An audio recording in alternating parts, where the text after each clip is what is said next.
The tragic icon for hate crimes laws is Matthew Shepard, a homosexual college student who was brutally murdered in Wyoming in 1998. At the time, it was widely reported that the reason he was beaten and left to die was because of his sexual orientation. Wyoming went after the perpetrators, convicted them, gave them the highest penalty they could. They wanted to go for the death penalty, but Matthew's parents don't believe in it, so they went for life imprisonment. You can't do better than that in terms of executing justice. But gay rights people have said, oh, we need hate crimes laws on the books. Wyoming doesn't have a hate crimes law. They punished it because Matthew was murdered. They should have punished these guys. Matthew didn't deserve to be murdered, as nobody deserves to be murdered. So we want everybody protected, whether they're homosexual, heterosexual, whatever. But hate crimes laws single out some groups for more protections than others. At the time, the media went all out to publicize the horrible murder of Matthew Shepard and to stress that he was murdered allegedly because he was homosexual. There's news about a barbaric act right here at home, the fatal beating of a Wyoming college student who apparently was targeted because he was different. He was gay.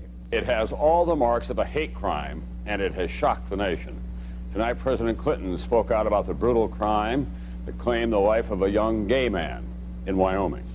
Matt Shepard, the gay college student savagely beaten last week in Wyoming, died this morning.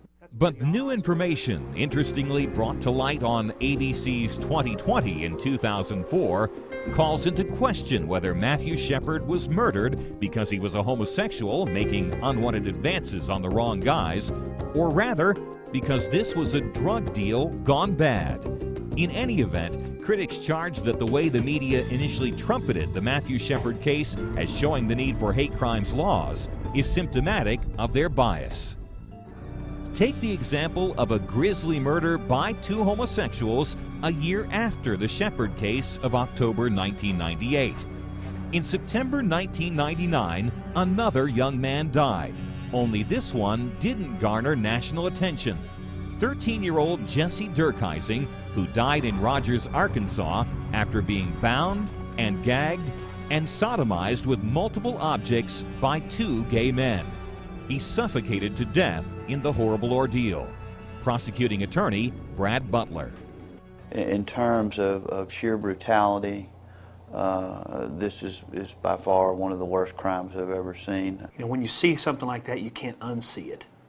Tim Keck was the chief of police for Rogers, Arkansas at the time of the murder.